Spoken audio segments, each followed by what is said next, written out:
Hey guys, it's Brent back with another showcase. So, my goal is to go through all 24 characters currently in game and any new ones that they add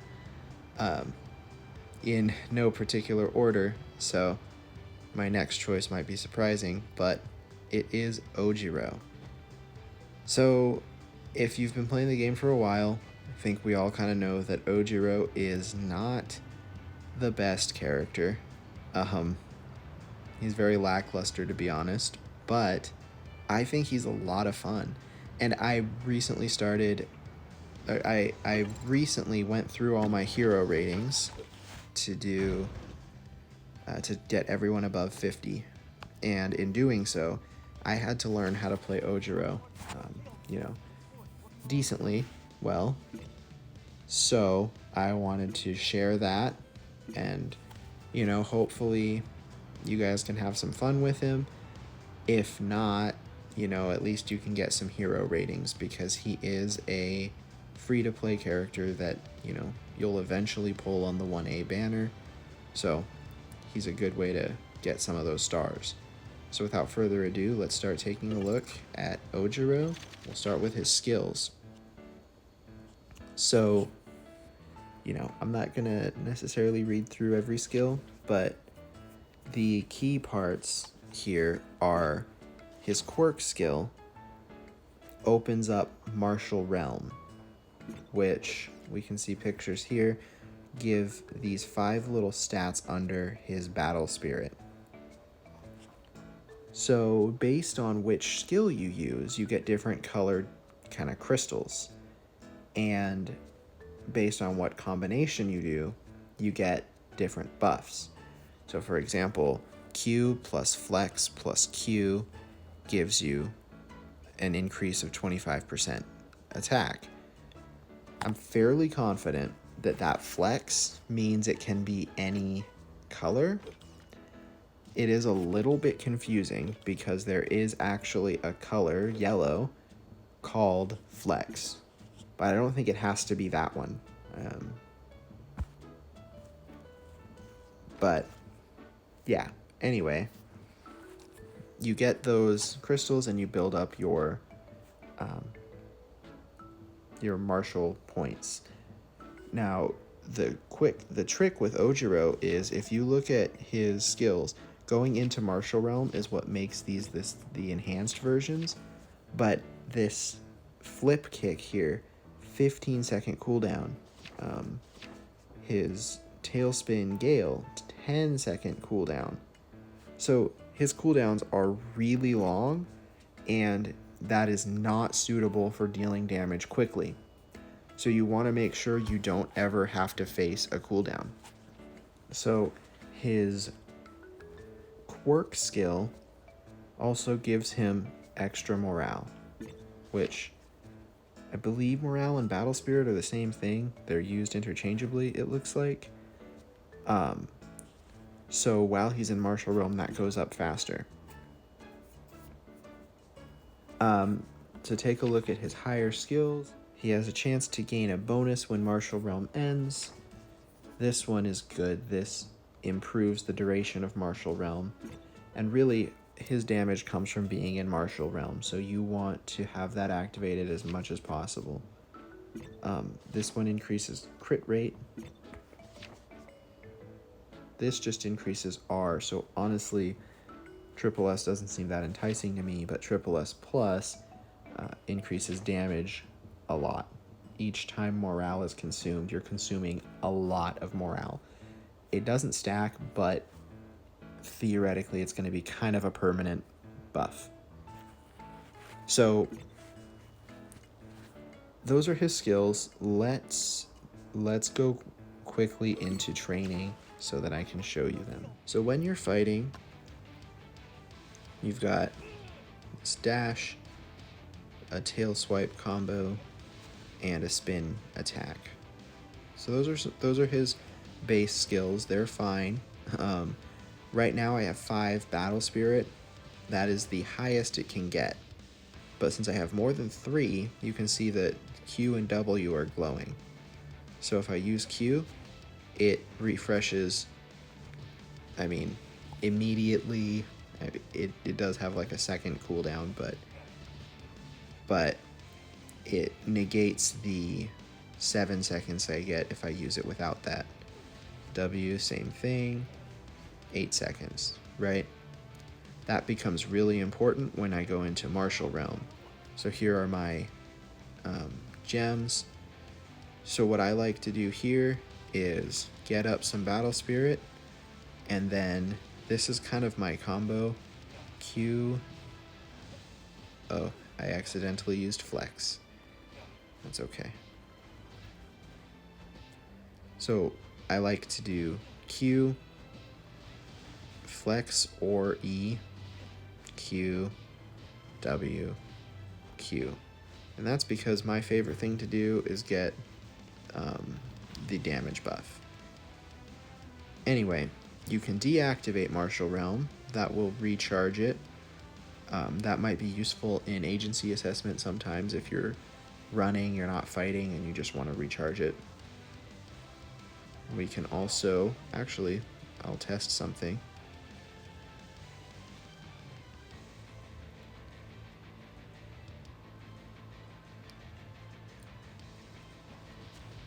So using your skills, going into Martial Realm immediately refreshes them too.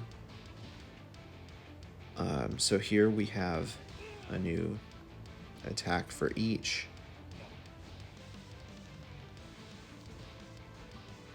But essentially his playstyle is very focused on building morale and making sure I don't use those skills when they're not glowing. Because if I do, the cooldowns are going to hit hard. That's basically it for his skills. You can see if I do land this W, I can also do an uppercut following it. So those are his skills. Here's his ultimate, just to show it. So talent trees for Ojiro. Now you're going to get him to rank SS eventually if you play. So like if you play every day. So you'll get all of them. But to start, this flex is pretty nice. But this is really where this path shines. Extends Martial Realm by 20%. That's huge.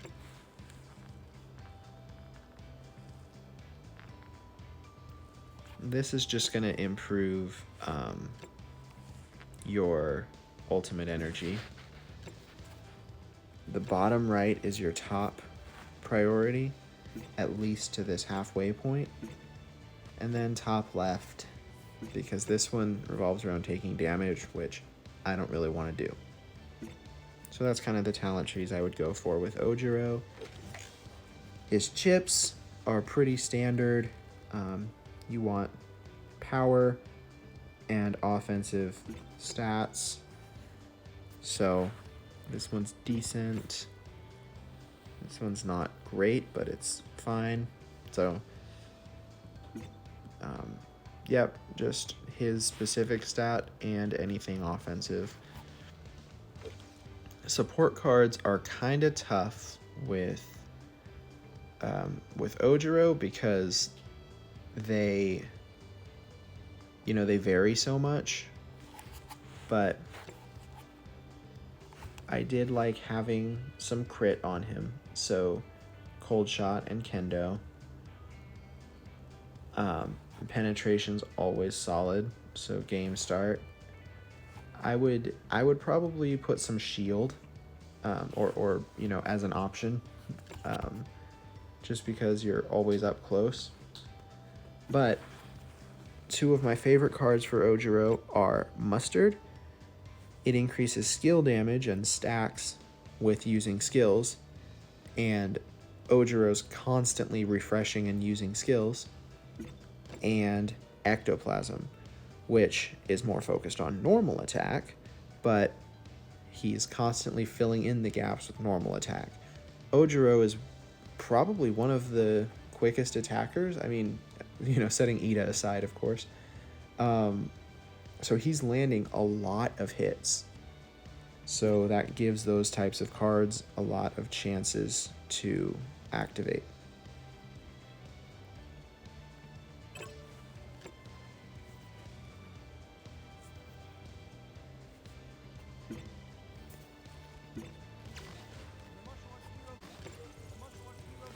I've seen some people get really good and be frustrating with him. In Arena, you know, everybody's talents are kind of reset, so I'm pretty sure BP doesn't factor in. So anybody can be good in Arena if you know how to play them, which is kind of what makes this mode so fun.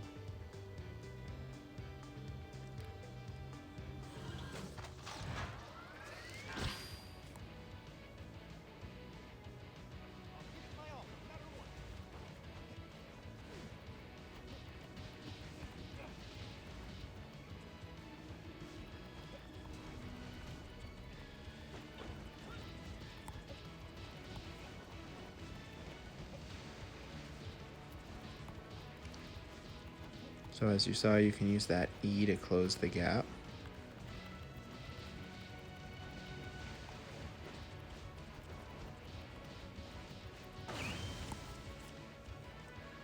And yeah, if you are careful to not use skills before you have the morale to do so, you can keep your opponent, you know, keep a flurry of attacks going.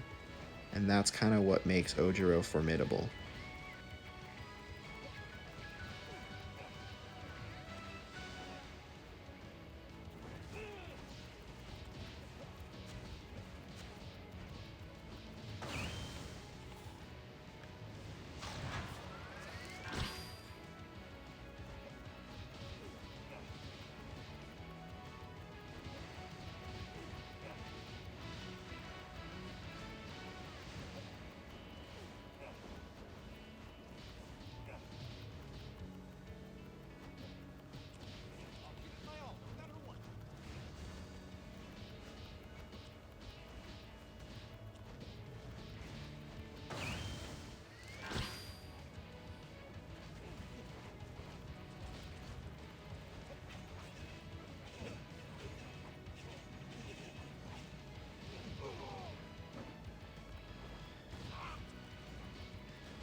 So I guess this isn't much different than showing you training, but as you can see that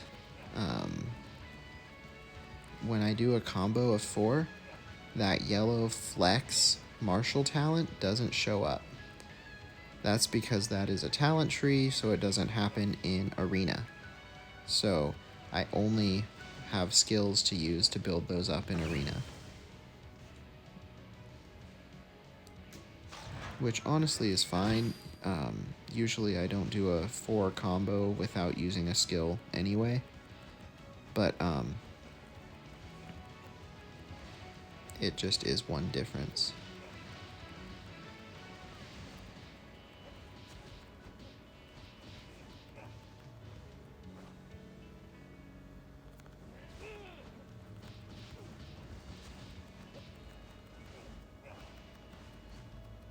I guess they were terrified of my Ojiro. I'll see if I can get one more opponent who fights back.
So that's mostly it for my Ojiro Showcase. Just kind of try to get an understanding of how to get these different buffs, right? So using Q to get psyched up, to get insight, which is a 10% attack bonus when attacking enemies with hyper armor. W for psyched up, which is an increase in energy gain of R, and damage increase for that. E for protection, which becomes invincible when Ojiro is making a move. But you can only pick one of those, right? Protection's pretty solid, so try using those E martial points to get that. And then remember your combos: Q plus flex plus Q to increase attack. If you're focusing on crit damage, maybe point explosion. W plus flex plus W. Crit damage is already really high there, so I was hoping for a crit rate, but it can still give you a nice boost if you have the Endeavor card. And, you know, he sacrifices crit damage, you're up 100% crit, plus this 20% damage is pretty solid. And then defense increases, it gives you damage decrease. I don't necessarily think that one's great. I try not to land that combo too much, but that's mostly it. So Ojiro is a really fun character to play. I don't have an assessment on whether he's worth pulling for because he is a free unit. I would never recommend putting any tickets or any hero coins into this banner. Do your daily pull, do the tickets you get, but don't put hero coins into it. So I would argue that any character on this banner is not worth investing in terms of hero coins, but you will get them all eventually. And yeah, Ojiro is fun to play. He's not the best, but you know, he can give you some fun in arena, he can give you some extra stars. So give him a try and let me know what you think. Thanks, guys.